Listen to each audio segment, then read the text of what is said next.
infections. Tell me what it is. Infections produced Answer reminds me, wrong answer. by I don't want to hear a mali, kulang. single case. Anong ibig sabihin nito? Meaning to say, kung meron kang infected na isa, Patient ito yung zero po, infected bale. mo, patient zero, or pwede not necessarily patient zero, meaning to say an individual, say newly infected, itong individual na to, and there are susceptible around that person. So the question is, out of the, say for example, 4 or 5 tao around surrounding them, ilan yung mai-infect niya? So in this case, say for example, 3.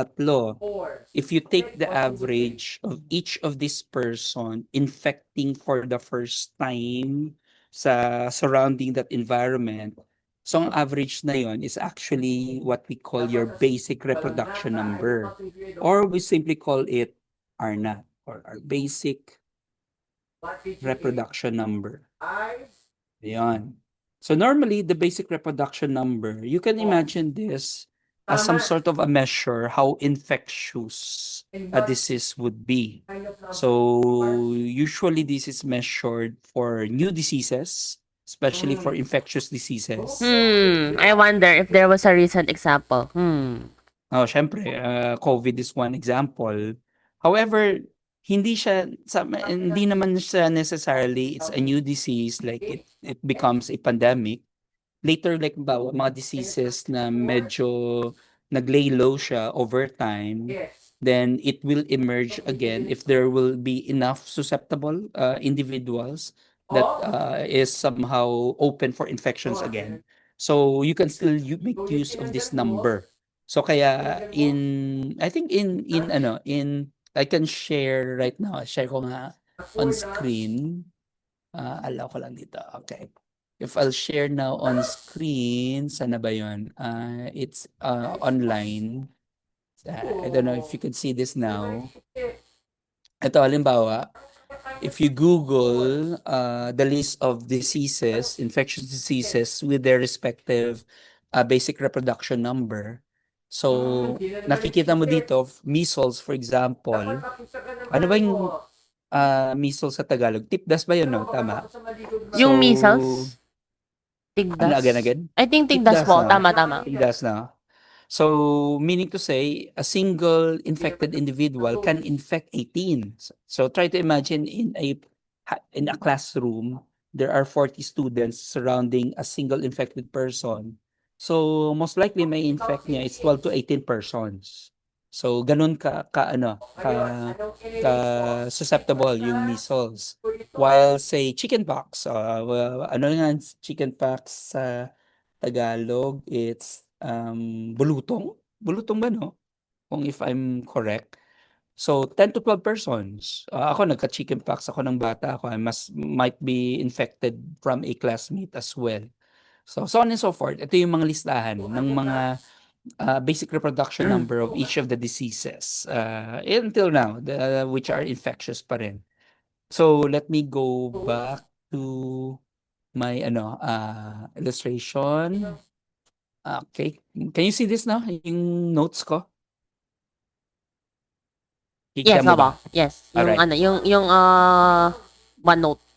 May note. Okay, yun. So that's it. So that's the definition of a basic reproduction number. And mathematically, we were able to calculate this by definition of the expectation.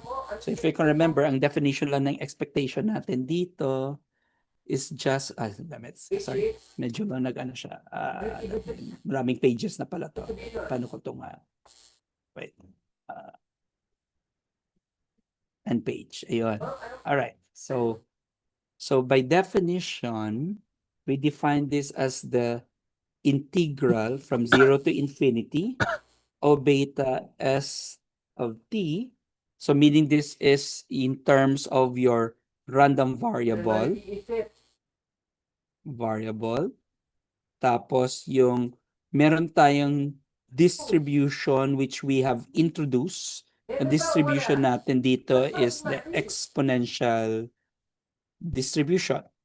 So, ipakita natin, this is just equal to beta over gamma times n, which we define to be R naught from the very beginning. So, take note. So, yun lang, ang basic reproduction number in terms of a mathematical epidemiology definition. So, although each model, pwede mo siya makalculate anong basic reproduction number, but for the SIS model, ito yung napakita natin. So, at this time, we will now move to a new topic, pero still in a framework of disease modeling. Pero at this time, we will be discussing about SIR. That's the susceptible, infected, and removed. So you can imagine it this way. So say for example, at some baseline time, say t sub 0, usually at time 0 yan. So if you have a population like this, tapos surrounded by susceptible individuals, say you introduce, meron kang say tatlo na infected. Tapos at time say, let's consider t sub 1, out of all of these infected instead of tatlo, syempre, there will be an increase of number of infections. So, say for example, instead of tatlo, nag-anim na. So, it doubles. So, say another time period, ano yung, napipindot ko yung sa taas, kaya nagmo-move siya sa baba. Okay, anyway. So, another time period, say for example, at t sub 2, say instead of say anim, say over time naging say ilan to? 10, 11, 12. Say, alam ba? There are 12 of Okay. them. All in all, however, let's say if this is viral as an infection, so usually kung viral, di ba, wala namang antibiotics that could, it's only your immune system will be able to resolve ang viral infection within the body. So let us assume na there are individuals who have been recovered over that period of time. Say for example, gawin natin, let me use the green color. Say some of these magre-recover, and over time, say many of these individuals, some are still infected, say may dalawa pa, but the rest have recovered. Okay?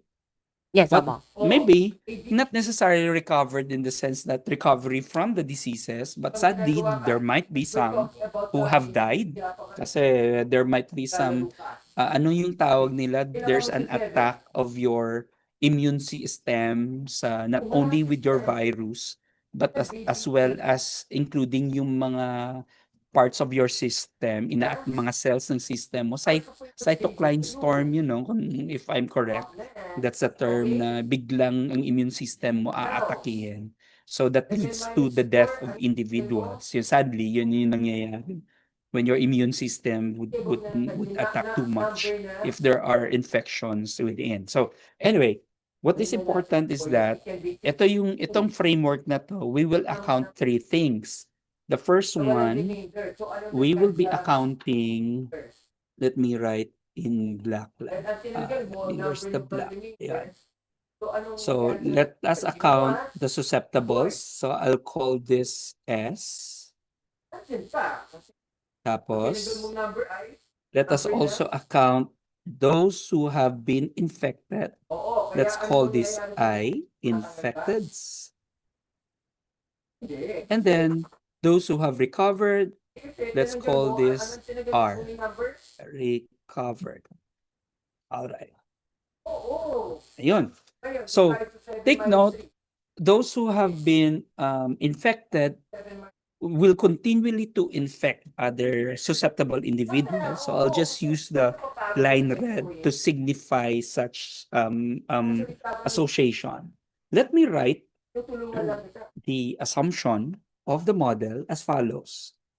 So first assumption na kailangan natin, meaning to say, i-establish natin a model based on these assumptions na we can only work out with this model. First, the population is well mixed, or sometimes they call this homogeneous mixing. Let me write this. Mixing. Wait for a while lang muna. Medyo i-straighten ko lang. Medyo nag-lock kasing finger ko. Alright, Yan. next. To meaning, ibig sabihin ng homogeneous mixing, you can imagine this, that you are in a concert, tapos naghalo-halo yung mga tao dyan. So, 24 hours, 48 hours, 36 hours, so on and so forth. It's the assumption of the model. Kasi ang mga models na to, you can imagine this as molecules, that there will be some random interaction across different individuals. So that's the assumption, the first assumption you could think of. So meaning, assuming natutulog bang mga individuals, hindi natin i-include yun. So there will be a constant interaction with one with another. Number 2, assumption. N is fixed. Meaning to say, ang population mo short term over a period of time, say in the next 300 days, in the next 1,000 days, there will be no births, walang pinapanganak, and there will be no deaths, walang namamatay naturally over a period of time. Okay, and then finally, lastly, after a person being infected and then being recovered, there will be a lifetime immunity of the disease. Ayan. So for example, chickenpox, after you have been infected with varicella or chickenpox, so therefore there will be a lifetime immunity. Except lang, maybe there are like some diba?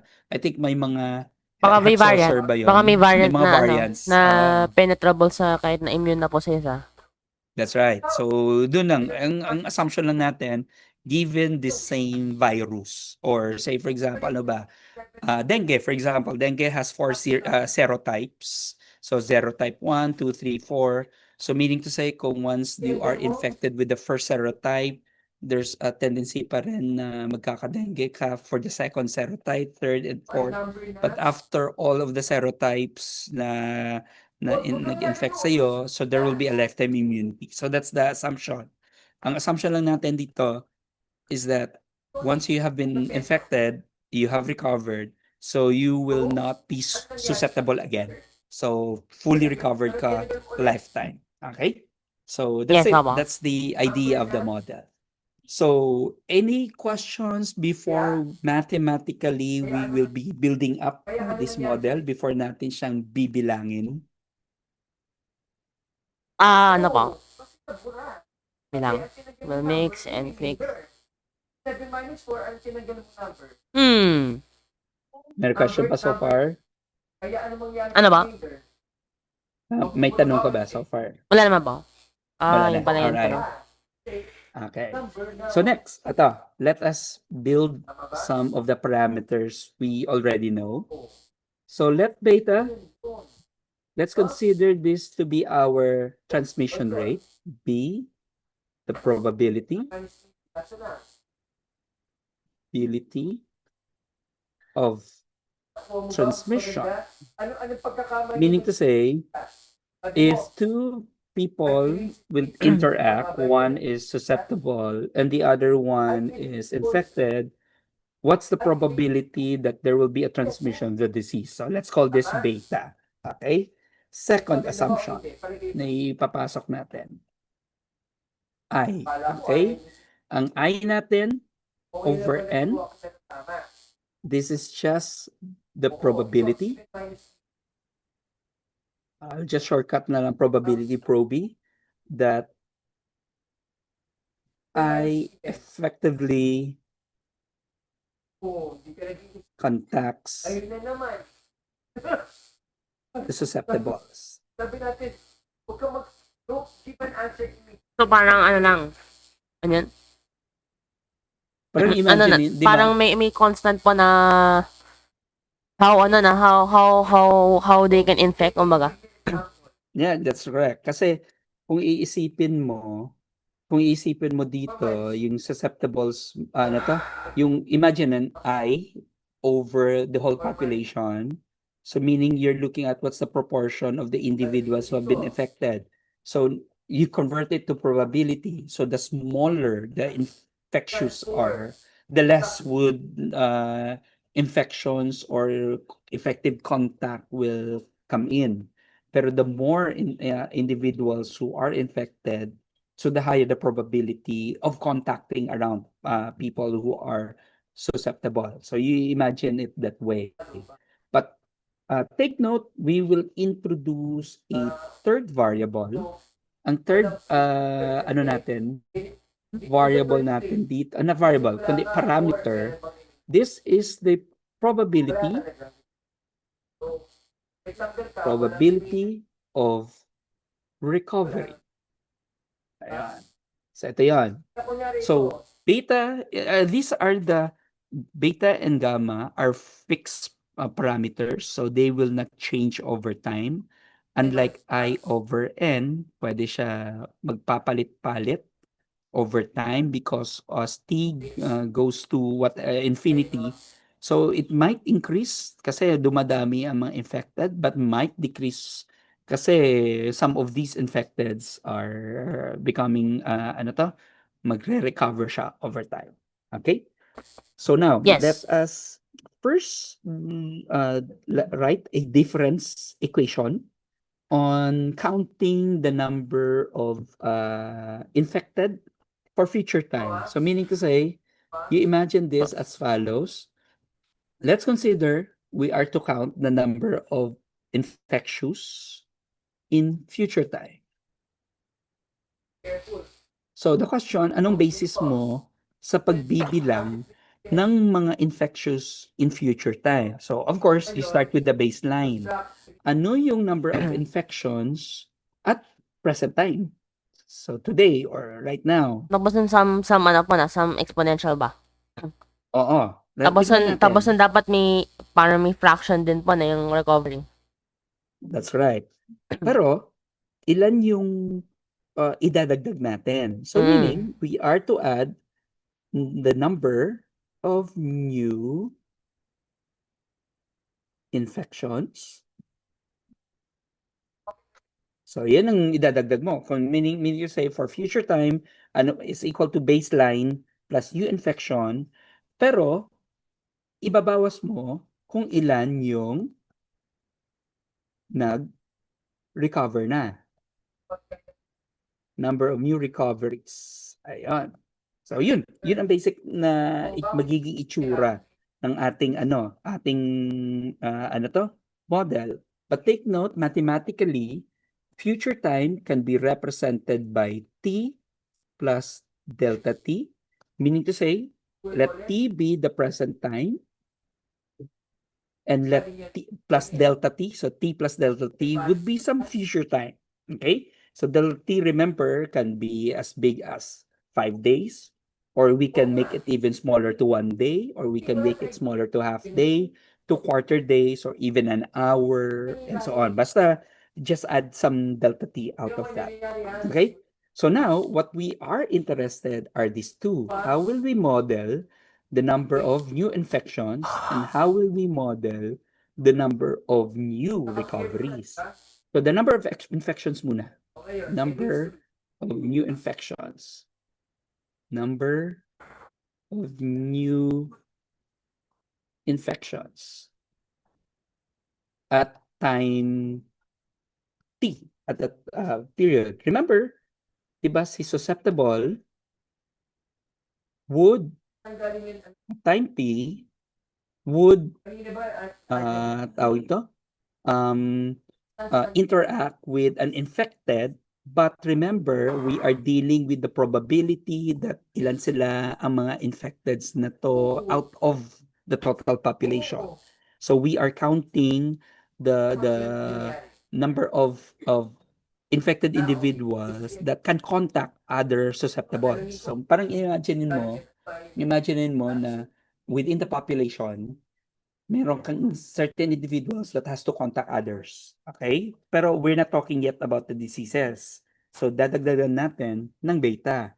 How effectively the disease would be transferred from one individual to another. So ito yung beta. So we add beta in this equation. Pero over a shared period of time. So times delta t. So this is the all of the term na idadagdag natin for the number of new infections. Nakuha mo ba? Nagets Tama. mong bakit naging ganito? Tama. Alright. How about the number of new recoveries? Tingnan mo ko So na. Si, how will ano, we si Gamma. model? Sa gamma ang gagamitin. Tama. Remember, ilan yung na-infect? I of T. Times ilan yung nag-recover out of them. So yun na. So in other words, what we will do is we can write this equation as follows. So I of T plus delta T is equal to the present time, the number of infection at the present time, plus new infections, Tingnan mo ngayon. beta S of T times I of T divided by N, delta T, tapos minus, of course, oh by the way, nanimutan ko pala dito, number of recoveries delta gamma I of T, pero over a short period of time, delta T. Dagdagan natin ng delta T dyan. So therefore, our final term would be this symbol. But again, ang gagawin natin, let us simplify this equation as follows. Transpose I of T on the left-hand side, then divide the equation to delta T. Busog ka na. So ito na. Alright. I of T. So divided by delta T. And this is equal to, by dividing, you are left on the left-hand side with S T I of T divided by N minus gamma I of T. But take note, remember delta can be any number. Pero as much as possible, we want it to be instantaneous. That is, as delta T approaches zero, Zero. meaning Di na. you are to take the limit of that approaching zero. So anong magiging expression on the left-hand side equal to? Ito ay magiging Okay, bye-bye. Bye-bye. Ganun na. so magiging ano ba yung itsura? Meaning apply use red pala. Apply ka ng limit on the left and apply limit on the right. So limit as delta T approaches zero. Tapos on the right, limit as delta T approaches zero. Ayan. So what will be this expression becomes?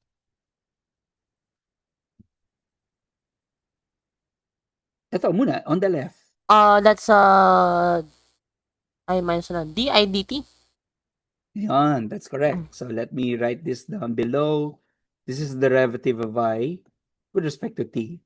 And on the right, tingnan mo, wala ka namang delta T dyan as a variable. So it is invariant across this expression. So you are left with, by the way, this is I, hindi ko na isusulat ang T ha. So I'll just write beta S times I over N minus gamma I. So ito na ang differential equation natin para sa pagbibilang ng number of infected. Similarly, we can do the same with the number of susceptibles. So to count the number of susceptibles, so pagbibilang na naman natin sa number of susceptibles, anong ginamit ko? Black na lang pala. Green na lang pala. Blue, sorry. Number of susceptibles at future time is just equal to the number of susceptibles at present time, meaning may baseline ka again, And of course, out of the susceptibles, ilan yung na-infect? So, babawasan mo. Number of new infections. So in other words, na-compute na natin yung number of new infections earlier. So we can rewrite this here. So therefore, Hmm? this becomes S of Hindi T pa. plus delta T. And this Trabaho. equal to S of T Minus. minus. Simple lang So, pala. Ano lang, parang oh yun. puzzle. That's correct. So wala ka na masyadong mga gagawin. So Opo. just simply copy this again on the left-hand side, then divide both sides by delta T. And on the right, negative SI of N.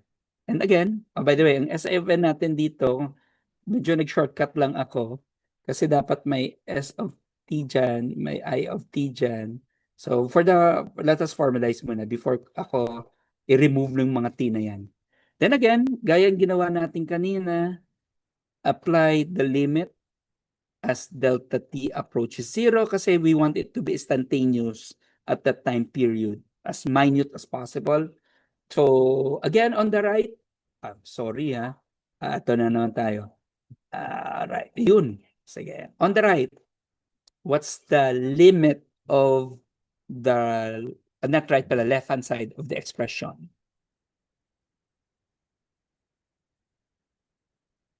So ito ay magiging? DSDT. Yan, ds with respect to dt. And on the left, it's the same beta s I over n. Okay? And then, similarly, ganun din ang sa number of recoveries at future time. Kung bibilangin mo siya, ilan siya lahat, it will depend on the number of recoveries at present time. Of course, dadagdagan mo kung ilan yung nag-recover. Nag-recover. Yes. Ayun, number of recoveries. So, to make the long story short, isusulat ko na dito, same procedure to ang pag-develop ng equation. This becomes a derivative of r with respect to t, and this is equal to gamma I. Ayan. Maging gamma I. So, therefore, you have now these three differential equations. So, the first equation will look like this. Okay. Second equation will look like this. And finally, the third equation will look like this. So let us rewrite them here below. Magdadagdag lang ako ng paper, Joshua. Sige At po. least may, ayan. Then this one. Okay, so magdadagdag ako.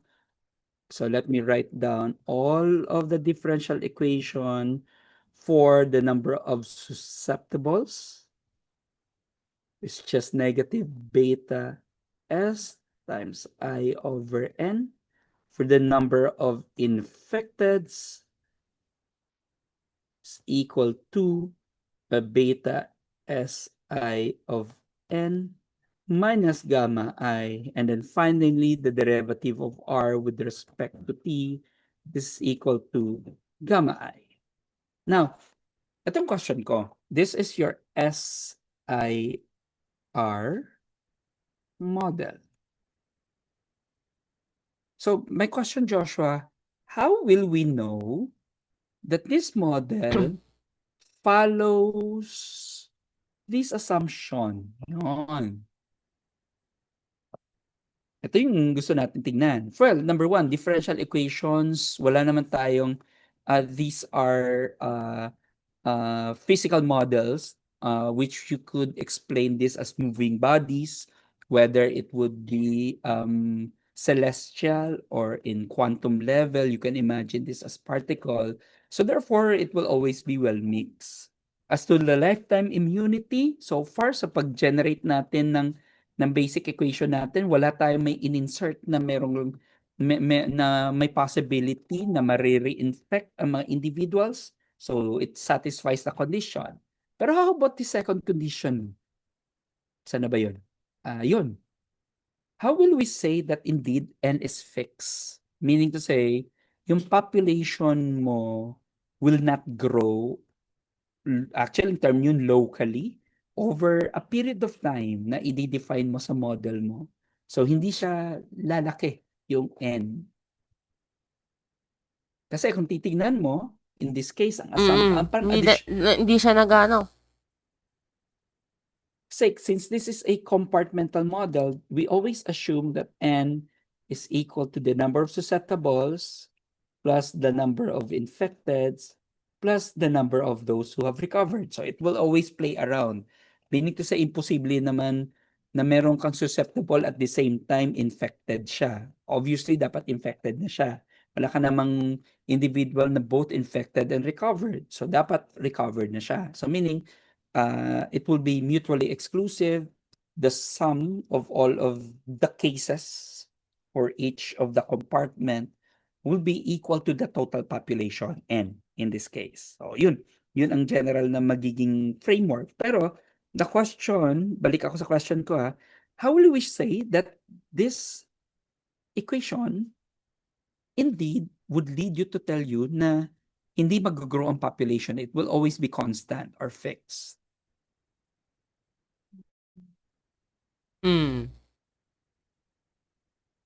Punta tayo dito sa model mo, sa ano mo.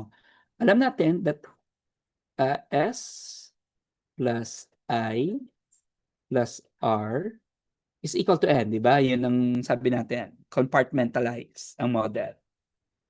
I want you to take the derivative of the red one, of S plus I plus R equals N with respect to time. Ano ba? Time. Diba, DS plus DI plus DR equals DN. All DT. So medyo sulat ko dito So S, sorry, ano ngayon? S, so dito ko sila. S of T plus I of T plus R of T is equal to N of T. Okay? Pero sabi mo ano nga, kunin mong derivative, you will have simply sum lang. derivative of S. DS, DI, DR equals DN. Okay, so let me write this down. Plus R is equal to derivative of N with respect to T. Pero question, will N ba change over time? Sa assumption natin? So No. zero. So Zero. this is 0. Yan. So, meaning, if we will add this 3, dapat 0 siya. So, ang question, is this equal to 0? I-add mong tatlo na yan? Yes. Obviously. Kasi dapat equals 0. Kung anong binawas mo sa una, dinagdag mo sa kabila. Yun Kung nga anong ba? binawas mo naman sa kabila, It makes sense. dadagdag mo sa kabila. So therefore, it makes sense na talaga. So in this case, this model will give us, this is actually your checker later. So if you will encounter a compartmentalized differential equation and would say na ang sum ng mga differentials na to, it's equal to this, exactly dapat it's equal to that. Later, we will have an example. What if kung ang growth ng population mo is constant over time, or if the growth of your population is exponential over time or logistic over time. So dapat when you That may add all the DNDT. That's correct. So yun ang i-expect mo later. For now, because this is a simple model, so ito muna ang simple representation muna ng model natin. So gagawin natin is this. So let us consider these differential equations and let us simulate, tignan natin anong magiging itsura niya when we are to graph this tree.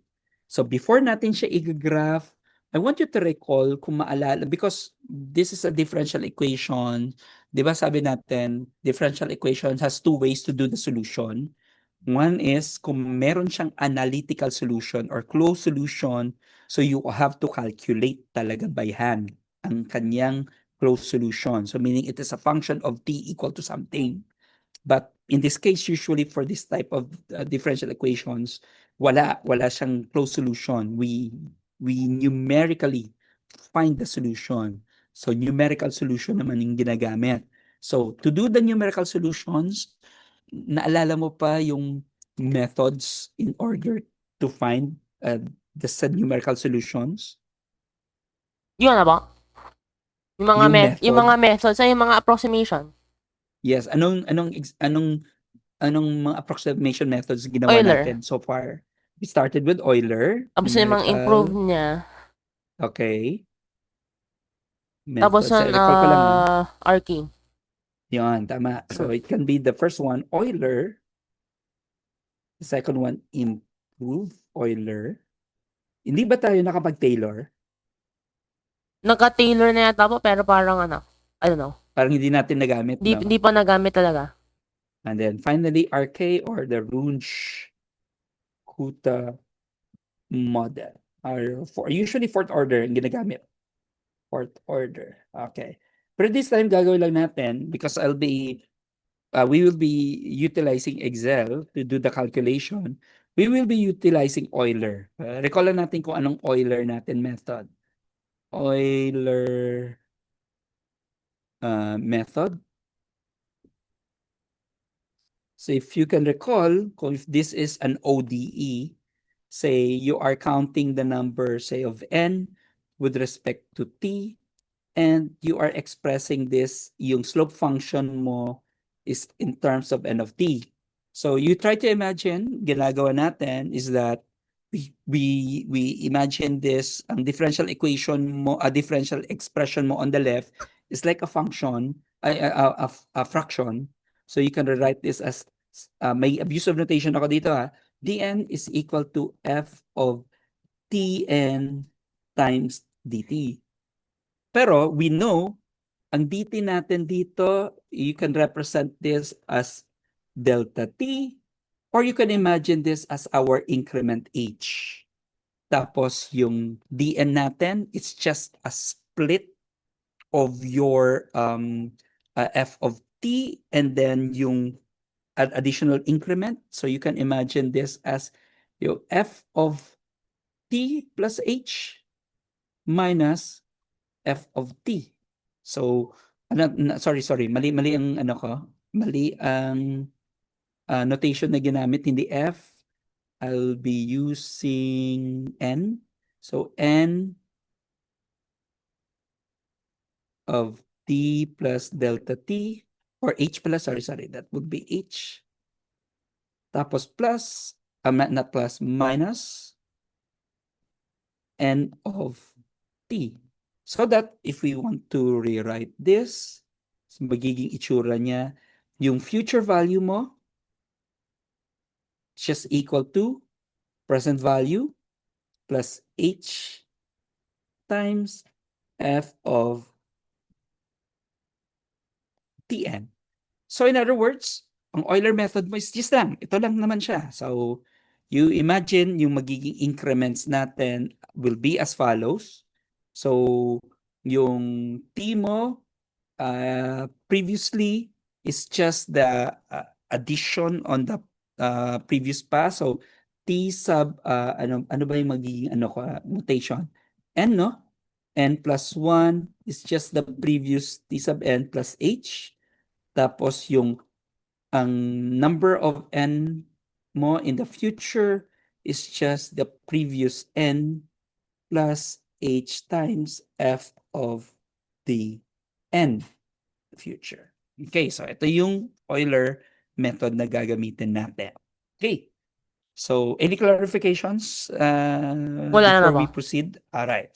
So, next is I'll show you on how to, again, graph this using Excel. So, let me share my screen. All right. Saan na yun? Sorry. Ayan. Okay. Gusto ko makita ng itsura. Wait. Ayan. Okay. So, gagawin natin ay na ano mo ba na screenshot mo ba ang differential equations? No. Ano ba? As Yung mga ano? Oo, expression. So, balik ako, ha. Saan na 'yun? Ayan. Paki-screenshot ito, 'yun. Ito Okay. yung gagawin nating differential equations. Negative beta. Yes, ayan. Tama. Okay, okay. Tama. Ayan na, alright, okay. So, let me go back to our Excel. Saan ba yung Excel natin? Okay, yan. Okay. So, first, let's consider our time. Then let's imagine you start at time 0. So, umpisa na lang natin at time 0. Since these are differential equations, dapat may mga initial conditions tayo to consider. Let's consider mga initial conditions natin ay ito. There are 500,000 population in a certain area. By the way, this is the size, approximately Iloilo City, it's around 500,000 yung population niya. So, hindi ganun kalaki as a city. Mawa. And let us assume may 5 infected individuals of this disease. And then the number of susceptible, it's just 500,000 minus 5. Kasi anyway, kasi dapat ano siya ng compartmental. And the number of recoveries, kasi time 0 ito, let's say 0. So therefore, the sum of these 3 must be equal to 500,000. Okay, that's the first one. Second, another information we need to understand is that if you can remember 2 weeks meeting natin, that you can express that the beta is just simply equal to your basic reproduction number times the number of those who have recovered. Okay, so meaning R naught times gamma is equal to beta. Okay, so ang question, paano to na-approximate ang gamma? Ang gamma, ma-approximate mo siya is just equal to 1 over the number of recoveries. Remember, ang gamma is the probability Of of recovery. recovery. So this is equal to 1 over the number of those recovery. Pero baka magtataka ka, Sir, saan ba 'to galing yung formula na yan? Maybe I can explain this next meeting. Na-compute to siya kasi in Bakit? terms of the Taylor By the way, series sir, may approximation. sasabihin daw po. Para. Wait lang po. Tatay Sure, ko sure, po. sure. Sige po.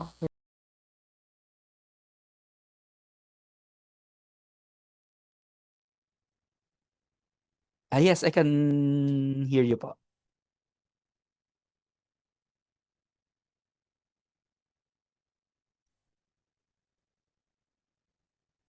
Opo, kamusta?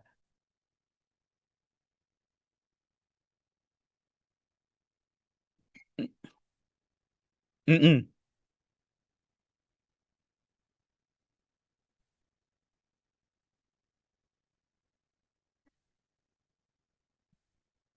Oo.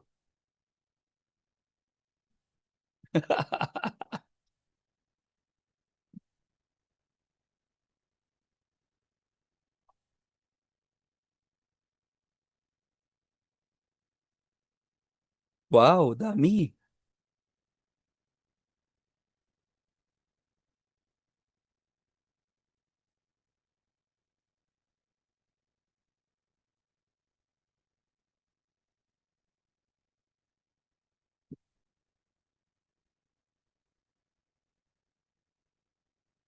Pero weird weird po, I mean, like, wala silang parang standard way to do the examination, like, sa ganitong araw ito lang yung number.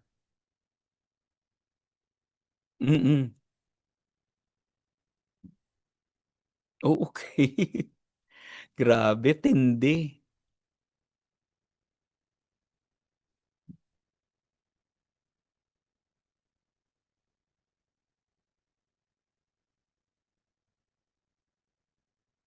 Hmm,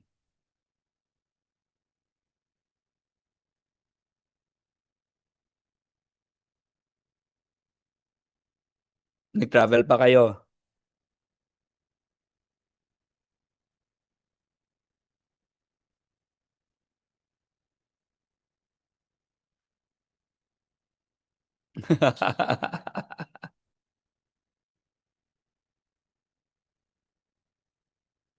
Mm.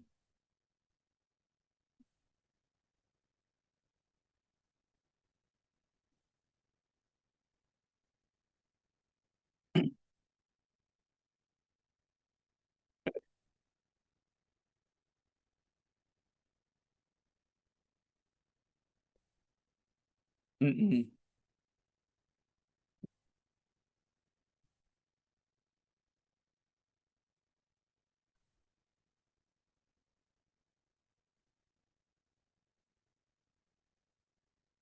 Ano po yun?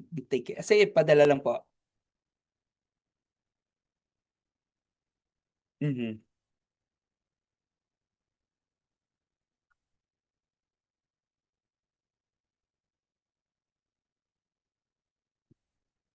Nice.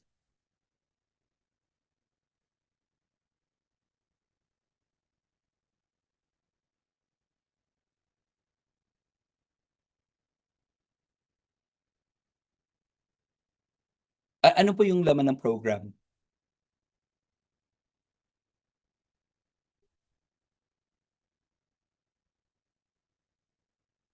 Alright.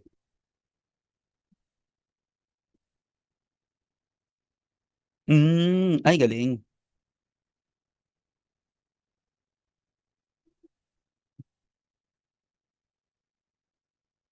At least may hands-on experience sa mga PCRs.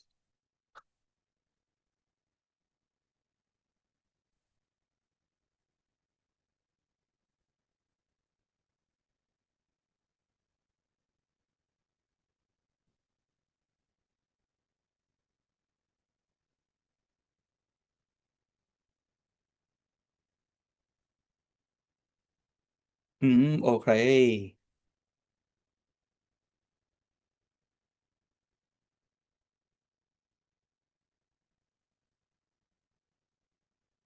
Mm. Ay, good, good.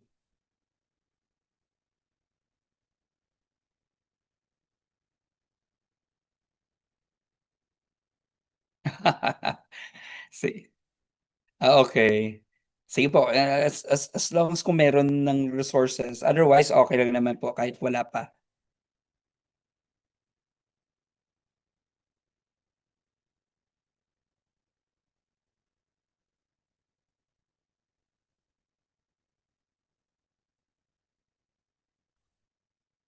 Mm.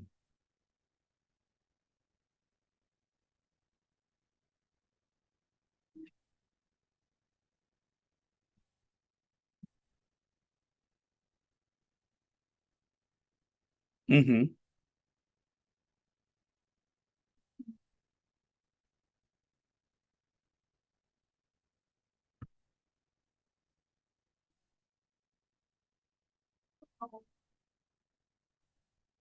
It's better i-compile yun lang po para may portfolio, si Joshua later.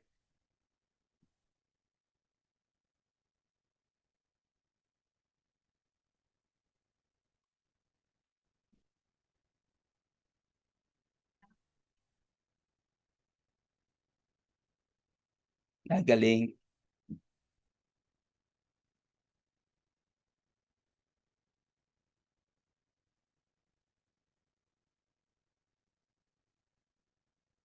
Okey.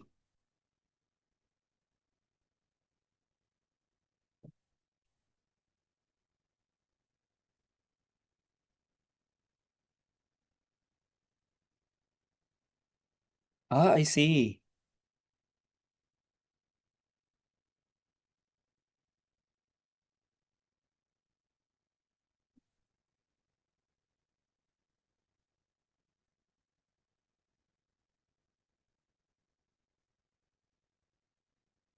Mm. So some sort of ang calculus siya supplementary para at least ma-reinforce lang.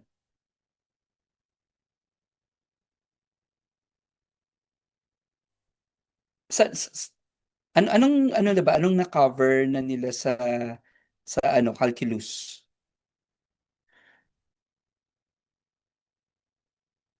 Trigonometric substitution?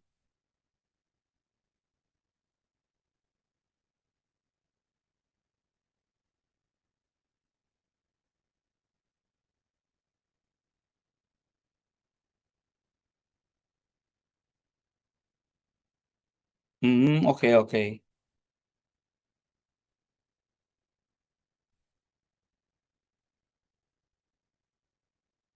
Oo. Kasi ito ang ginagawa namin would require foundation of calculus. So although it's more on the application level na, so kaya ang discussion has to do with differential equations. However, mas maganda kung merong talagang reinforcement again. Kasi nakakalimutan din yan yung ano yung techniques eh.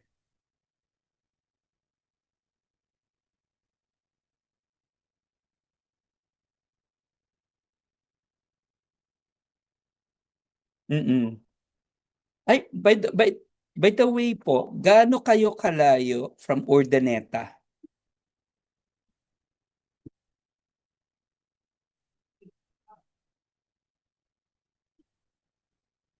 Pangasinan po, Pangasinan. Okay. Kasi may conference po ako by June 3 to 5. So, pwede po akong dumaan.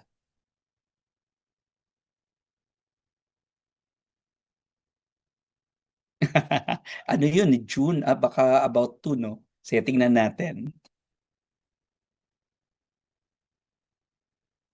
El Nino, okay. So, meaning mahababang init, pero bigla ang magla-La Nina by July, August.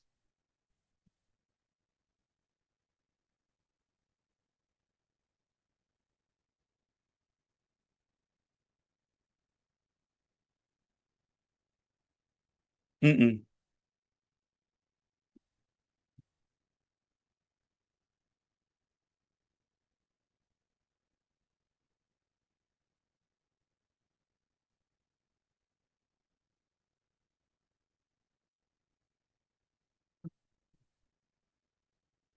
Okay.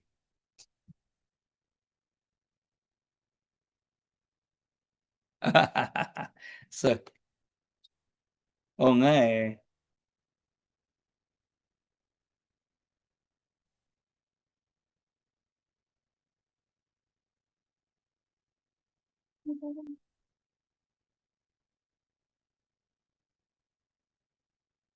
Dollar laki yun. So, approximately almost a million din. Not a million.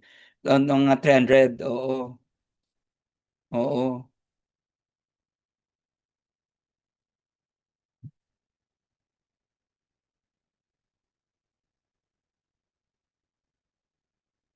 Alright.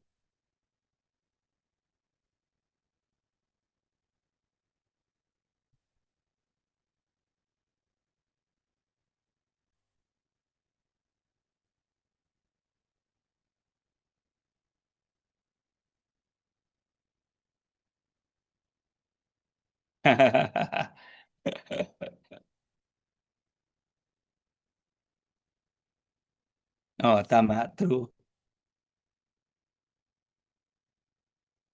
Okay, okay, sige po. Sige, salamat po sa update.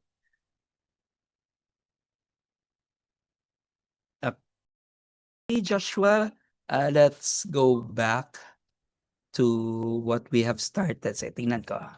Balik tayo dito. Ayan. Sige, gawin natin ulit. So, as mentioned, sabi ko kanina, yung beta can be computed by taking the basic reproduction number times the number of the probability of recovery, that's gamma. So ito na yon, computed na si beta. Tapos yung gamma mo, it's computed as 1 over the number of recovery. By the way, ang recovery pala dito, this is in days. So you imagine, yung recovery dito, it's 14 days. Mag-insert ako ng para at least may unit of measure ka. This is in terms of days. Tapos naman dito, number of persons. So, meaning to say, ang basic reproduction number mo na as an example dito, it's 3, meaning a single person who is infected can infect 3 more persons. So, on average. So, yun, that's it. So, at this time, let us consider the initial conditions, the S, I, and R. So, your S is equal to 499,995. Your I is just equal to 5. And your R is, of course, wala pa ka pa naman recovery at time 0. So let's call this R equals 0. So let's compute first. Ano yung f of S, I, and R? So let me go back again sa sa notes ko earlier. Let me share screen sa kabila. Start broadcast.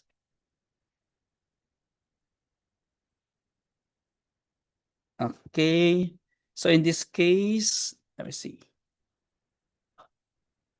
Stop share. Dahil hindi siya nagsishare. Let me see, share screen. Start broadcast. Alright. Balik ako dito ngayon.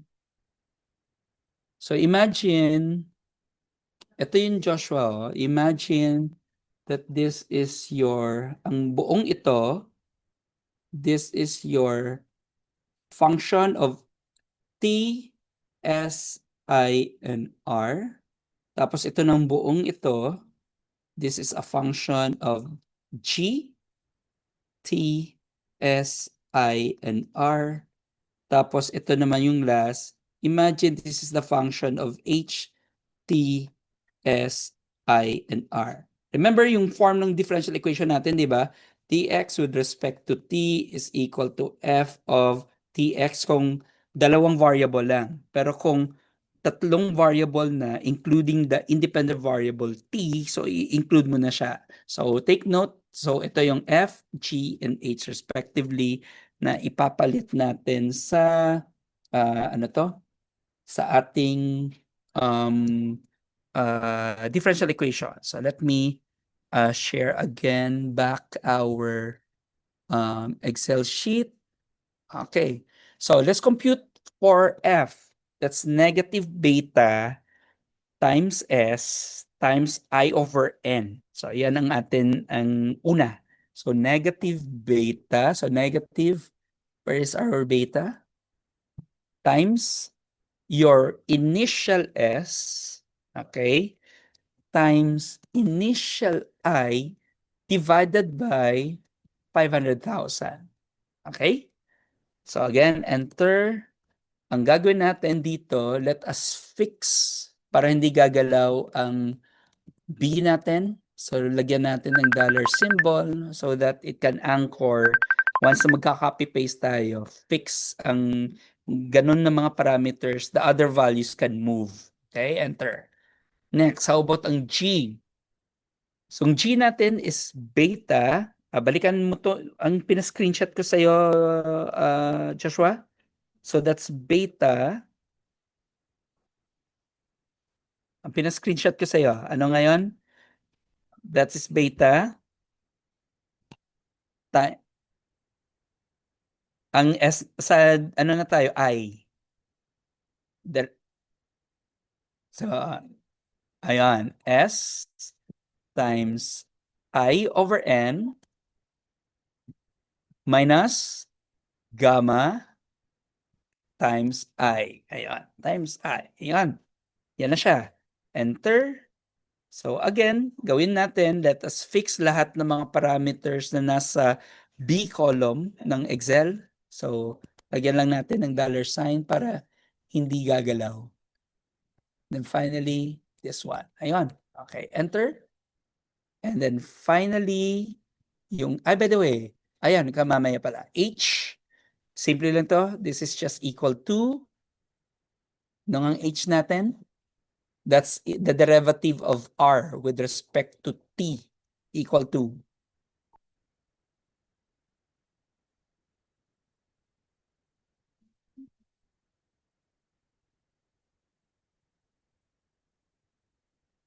So ano ngayon again, Joshua? Derivative of R with respect to T, is it equal to what? Na screenshot mo. Gamma I. That's correct. Gamma I. Plus na to. Yan, tama. So, gamma I. So, therefore, enter. Then, let us anchor B with the dollar sign para again, hindi siya gagalaw. So, next, ang time natin is incremented by h, meaning each step, mag-a-add ka lang ng h. So in this case, the next value here is plus h lang tayo. Okay, enter, and let us fix h. Yeah, enter. Then the following, using Euler's method, di ba, sa Euler's method natin, just equal to the previous value plus h times your slope function. For s, ang slope function natin is f. So ito na yon. Enter. So ito, na-fix, ito na yung s natin. So what we can do is kasi we can copy-paste the formula. All we have to do is to fix our h here, which is B11, para hindi siya gagalaw. So that, kung mag-copy-paste tayo sa tatlong ito, mag-copy-paste tayo sa tatlong ito.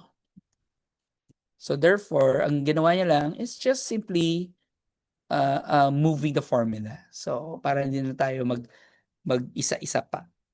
Okay? So, that's correct. That's right. So, yun ang technique. Usually, I don't know, nagagamit mo na ba yan every time you use Excel?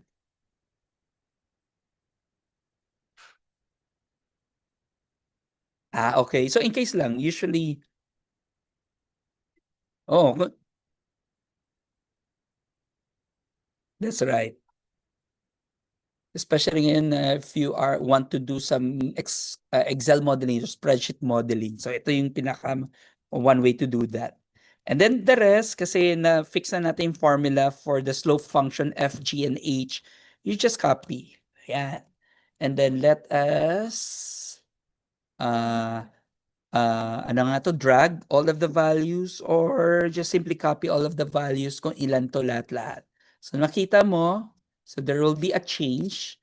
So gagawin natin, let us try to visualize how it will look like in terms of the scatter plot. So I'll highlight ko na lang siya, insert, scatter plot. So, and we will see this figure. Ayan, ito yung magiging itsura niya. So, minimize ko lang yan. So, the blue one is your, lakihan ko to para at least, let me see. Yan. So, the blue one is your number of susceptible over time. So, meaning to say from 500,000 approximately, over time, it will go to almost mag-ano lang siya, not necessarily zero, but low enough to count. Meaning to say the rest, na-infect na siya talaga throughout time. Ano nga to, orange? Yung orange na plot are the number of infecteds. Napapansin mo parang bubundok ang number of infection over time, then bababa siya as many of the individuals will recover. Your recoveries here are the green. So mga green, ang green plot mo describes the recovery. So recovery mo naman is logistic, meaning to say nakikita mo, by the way, in blue nga, logistic din kasi may asymptote siya sa baba. Ganun din, yung number of recoveries, there will be an increase as your number of infecteds increase. So your number of recoveries from the infecteds will also increase. But through time, since many of them will become immune, so we just simply count them as the number of recoveries over time. So looking at this, mapapansin mo, ang unang tanong dito is that usually for like an epidemics to take place, so ang una nilang tinatanong is if you let loose diseases and let it infect through the population. So the question on when will be the peak of the infection na nangyayari, kasi kung wala ka namang usual conventional na mga ano to, interventions like mga lockdowns na gagawin, diseases will just spread, and then there will come a time na a number of infections mo would peak. tingnan mo yung yung orange. Throughout time, magpi-peak yan by around, I think, hindi ko alam ang medyo well. Let me change yung grid natin dito.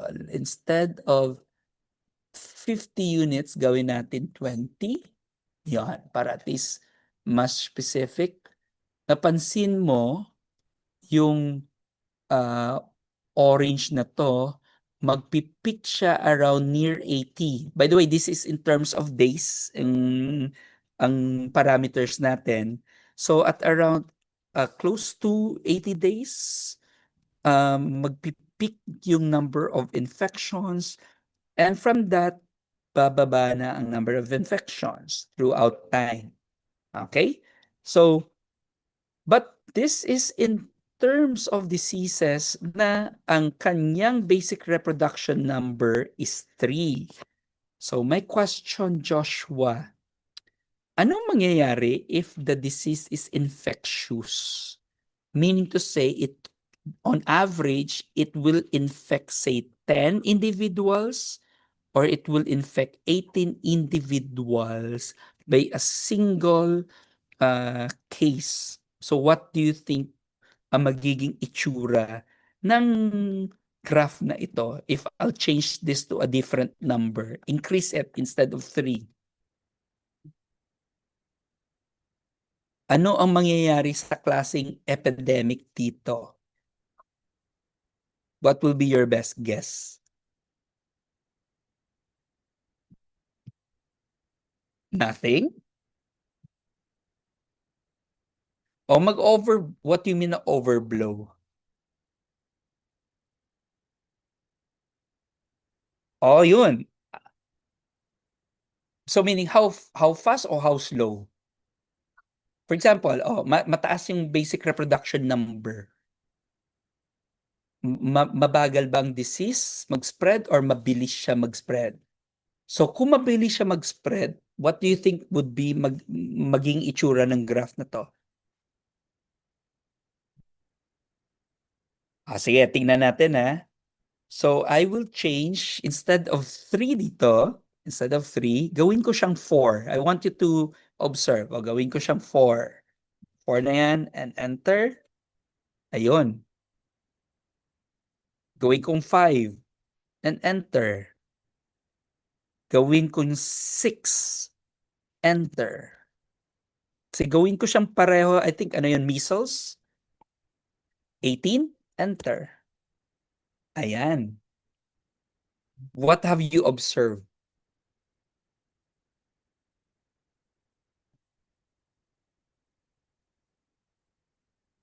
But what will happen to...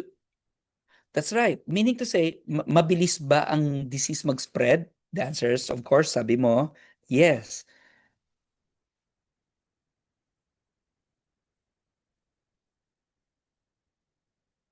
Pero in this case, kasi finix natin hanggang 200 eh. But kung titignan mo, for diseases to spread at mataas ang kanyang infectious rate, do you think would it lead to a much wider infection throughout time? Say if it's outside the bounds of say 500 persons. Naalala mo yung ano nga yung nabalitang disease, nalimutan ko, Nipah ba yun? Nipah virus. Around Pakistan and India, near the borders of China. Di ba binalita yon na there is a current ongoing spread of virus in Pakistan and India, pero mataas yung ang basic reproduction number nun. Pero ngayon, nababalitaan mo na ba? Di ba napansin mo wala na? Kasi mabilis ang infection na nangyari, meaning if it's ongoing on a small community na which you can easily guard it off. So in other words, ang spread, mabilis siya mag-spread, then it will stop. Mabilis siya mag-stop. Unlike kung halimbawa maliit siya, say for example, 3 na ginawa natin kanina, yes, very small ang infectious na mangyayari within that community, locally, within 500,000. But the control over time might weaken. Tapos there will be a tendency na it would spread throughout, even outside within the defined community na we are currently modeling. So in other words, it will become more infectious sa labas na. Not more infectious, kundi it will spread more than to what you have defined within your model. So in other words, every time when you want to do model diseases like this, titignan mo muna how infectious a disease is. Tapos at what bounds the model you are working with. Kung mabilis ang disease would spread out, more likely it will die out easily. Meaning to say, within that community you are defining. But expect kung ang disease is slow, like mababa ang reproduction number. Maybe sa sobrang liit ng cases, hindi ganon detectable. So ang tendency, if you're modeling within the confines lang over a period, most likely baka kasi it's very slow, it will go out to the defined parameters na di-define mo. So it will be, infections will go out to what you are modeling. Kasi yan ang ano eh, yan ang limitations of doing a model kasi you are working within defined assumptions, defined conditions. 'Di ba sabi natin yung population size natin would not increase or decrease kasi you're fixing it over a period of time na the number of births or the number of deaths are negligible. Kaya sabi mo, constant na lang muna over a period of time. Okay? So now, Joshua, ito yung ano ko sa iyo assignment. So ibibigay ko to sa yung ano na to again, ang Excel na to. Can you transform this into a code na you are familiar with? Ang Excel, ang ano mo, ang 'di ba we are only using ano 'di ba? Ano to? Euler method. So can you make use of the Euler method to say using Python generate, say, a list of values like this, and at the same time, can you generate your graph that look like this? Will that be okay as an assignment? So, kaya ba siya sa next meeting natin? Kasi last time yung I've asked you to do something, di mo yun napakita eh.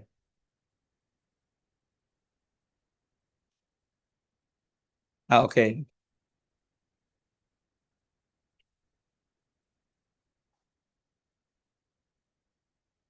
Ayan. So, good. Ipapakita ko to. I can use R and I'll use MATLAB to show you how it's also done.